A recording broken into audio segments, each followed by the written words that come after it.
Gambians gained their independence on 18 February 19.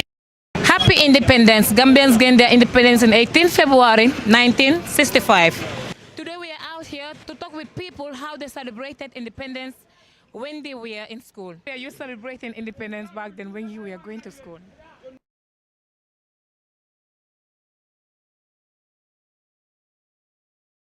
Celebrated by children going to school and also even elderly and some cultural groups and do participated in the independence celebration and often before Independence Day celebration people across this country have been sensitized over the media and also even in televisions people to know about some of the significance that independence has brought to the people of this country.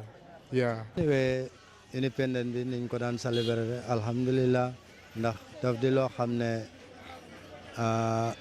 lu xewoon la tay mi suñ maam ya soo léegi nag loolu su xewee ci suñ maam ya nga xam ne moo taxoon ñu jot suñ bopp su waree ñëw ñun ñëpp dañ koy tàccu kontaan soo ñaan yàlla rek bu ñëw rek gën a neex bu buñ fi bàyyi woon xanaa tay rek mooy fu mu nekk dëkk bi moom sant na Camara waaw dëkk bi moom Camara la sant léegi de santatut Cissé de Camara dëgg la sant waaye nag ba tey ñu ànd rek bokk sant yàlla rek ñaan yàlla daal wecci jafe-jafe yi incha allah. How do you prepare independence back then when you were going to school? Time boobu de according to ñun luñ doon dégg balaa ñun sax because time boobu ñu ngi si dex yi dañ doon dégg independent daf doon neex bu baax te ba pare dañ doon déglu si radio luñ ko doon déglee itam luñ ko dee déglee itam dañ dee xam ne waaw lu xew foofu noonu dañ ko dee wax diw lii ak lii comme like président bi lu munta wax rek dañ ko dee wax su fekkee ak lu munta foofu lu mu toll rek dañ ko dee dégg si radio rek lañ ko doon dégg.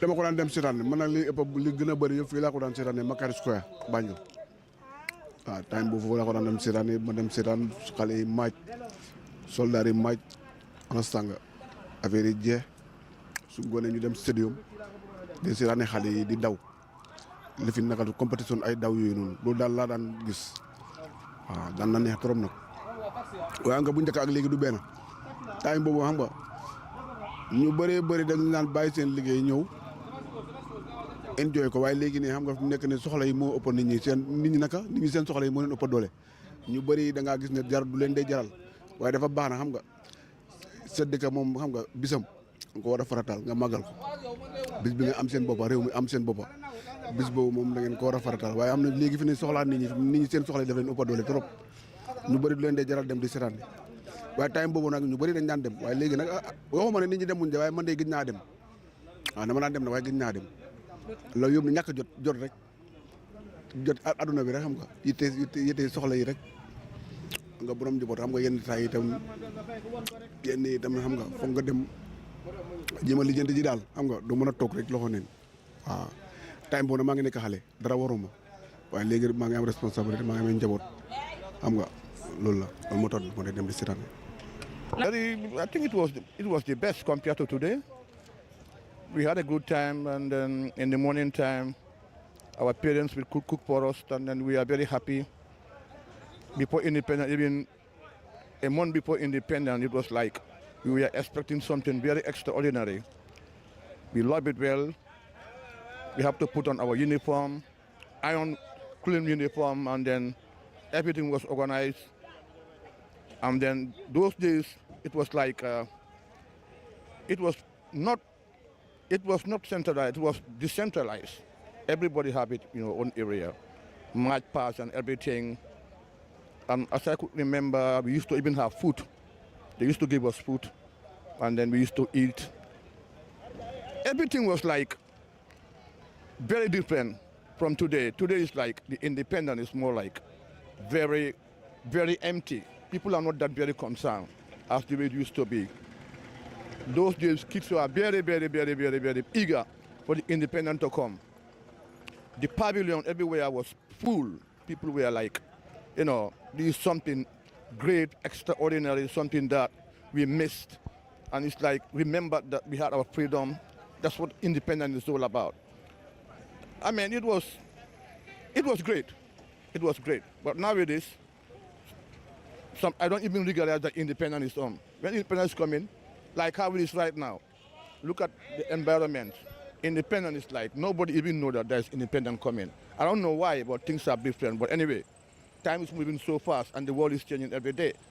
So maybe because of the civilization, people have civilized more than earlier as it used to be. So people don't care a lot like it is in other countries like in Europe. Their independence is not that well observed, even though they celebrate it with their flags, but it's not that. People don't care that much. So the same thing is coming up here as well. But anyway, if I should compare it, those days were even greater than today. waaw li tax ñu ko daan célébrer mooy xam nga maanaam tey su fekkee yow da nga nekk si buum waaye yàlla xam nga boo nekkee si buum doo am jot doo mun a firi doo am benn pexe waaye su yàlla defee nga génne si buum bi buum boobu noonu bés bu nga ci génn wala at bu nga ci génn wala waxtu bu nga ci génn su del si waatee noo war a def mooy comme nu ñuy oyee gàmmo rek gàmmo xam nga juddug bi si yonent bi la at bu mu ñëwee weer bu mu ñëwee bés boobu ñëpp ay kontaan gàmmo wat ko ci guddi loolu moo waral lii rek comme ça di sem la soo ñu bokk rek sant yàlla fekke nañ yu bëri bii di ñëw yàlla nañu ko yàlla fekkeeloo ñu ak yeneen yéen ñi nekk ndaw itam yàlla ngeen toog ba fekkee loo xam ne ñun ñi ci suñ bopp sax xañ na fekkewuñ lu ko em loolu lañ leen a ñaanal yàlla defal leen jàmm taxaw leen ci seen liggéey bi musal leen ci saytaane musiba ak balaa ndax yooyu rek moo mun a yàq àdduna soo muccee ci saytaane musiba ak balaa yow ci sa bopp di nga mun a célébrer ëllëg yu bari ci kanam incha allah baax na jërëjëf. Do we celebrate independence? We celebrate it because we are independent, we have freedom.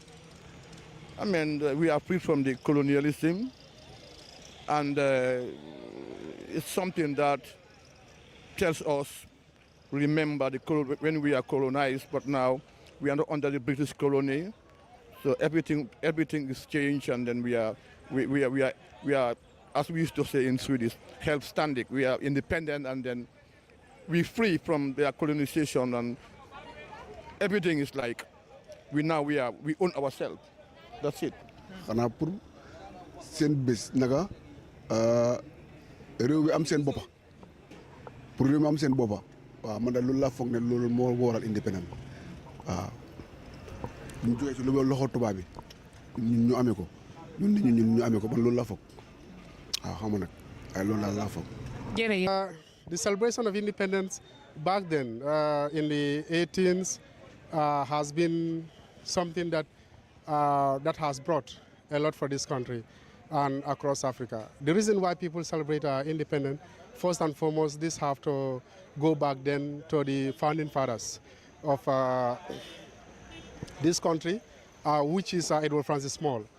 Small being played a pivotal role in achieving of independence for this country, and in which we all know when we have to look at the background of Edward Francis Small then in this country. He was in Sierra Leone. That's why he was born. Later he came to the Gambia, participated in order to make sure that the people of this country get their independence. Because then what was happening is like businessmen of this country were paying tax, but little did the colonial masters did for this country. So Small has oriented the people that have been paying tax to the arch-white colonizers, which were the British, and then he also makes sure that participated in a demonstration then at the time, but prior before that, he formed what we call the Ratepayers Association. Upon forming that association, trying to lead this country for the people to get independent. That's what it is actually, yes. How do we see independence of nowadays now? How it is celebrated? Then and now is there are some challenges in which we all know that sometimes it will be even independent that people don't even know that it is independent. So as I said, then during the Jammeh's time, 1994 towards towards his end of his reign in 2016, we all know that, as I said, people often don't even know that if independence is celebrated. But then and now, there's a very big gap. So, yeah. So, and also I add up something onto this about the significance of independence. And then, as I said, Edward Francis Small, though he was not able to complete what he has started, in which he passed away, and then give the baton to Sadala Kairaba Jawara, who later went to Marlborough House in London, just to make sure that Gambians are able to achieve this significant landmark, which is the independence. So to say it, from there, when Jawara came, then he was a head of state, right? Then he was a prime minister, and then later when the Gambia became a republic in the 1970, Gambian finally got their republic. We have our own constitution. Then that's the time we went for election, and then Sadara Karawa Jawara, that is the PPP, won that election. Yeah, that's how it is. ñëw si jàmm rek fekk ñu si jàmm rek waaw ñu tëdd si lopitaan yàlla may leen wér ñu nekk si kaso bi yàlla génne leen foofu si barke alxuraan. Prepare for the independence back then when you were in school? Nowadays, I don't celebrate independence. Why? Because my main man is not here. And who is it? Is Yahya Jammeh. He's the president of the Gambia, and he's the one I like most. He makes independence, very, very lively. So he's no more here. So why should I celebrate independence? But independence is meant for everyone. I guess when it's time for it, we should all come out and gather and celebrate it as one family and happy family also. Oh yes, it's meant for celebration, but I don't feel like celebrating now because it's boring. Why do you say it's boring? Because this government now, everything is not working. Everything is mixed up. So I don't like celebrating independence. It's important trop konko aduna bi yef si lol lañ dé célébrer té taxna bé tubabu sa ñoo xamantene ñom ñoo ñu amé won té ñom ñoo ñu do rôle buñ ñu bayé suñu déké sa taxna bé ñun suñu boppa ñu tok bé ñu né légui ñun itam nañ ko défaral suñu boppa after ñom celebration bi dafa important trop motax ñu ko doon def fogna depuis bo ba légui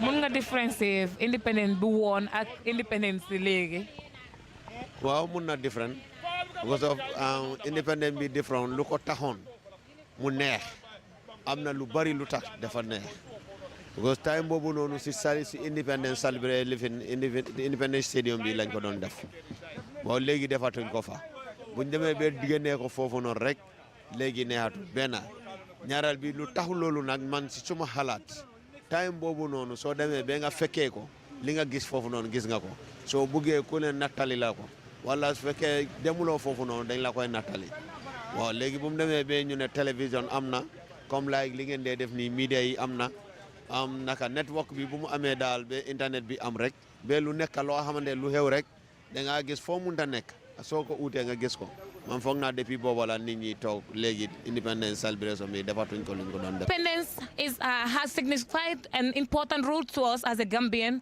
which we gained freedom from colonialism in 18 February 1965. People talk about independence back then when they were in school, talking about like independence back then was a day of fun where people gathered as a loved one to celebrate as one people, one nation, one united people. Thank you for watching GTTV, and I am your presenter, Lucy Haba. Ku yoddu sa xat te quality jas na ñoo yor seen cumbukaay tur day uyu borom jas na pire sa ko bëggee fii si biir Gambia bi dawal foofu sa quality jas na your number one stop shop. Ana sama jigéen ñi dama bëgg ngeen jox ma seen nopp garme yi ndaxte quality jas na amal nañ leen ay til yu toj daala poos abaaya yu yiiw waaye it amal nañ leen ay boreda yu rafet boreda yoo xam ne pour góor ñi la ak pour jigéen ñi amal nañ leen body scrub yi nga xam ne nii dafay defar seen yaram bam nice waaye it fàttewuñ fa diw yi ana sama jeeg yu pare yi quality jas na amal nañ leen fa andi cuuraay yu neex house spray ak bépp xeetu baax pour seen biir néeg dama ne atum ren ji ku sa jëkkër mere ku ne yow la neex ndaxte quality jas na ñëw na si dëkk bi pour defar sëy yi make up artist yi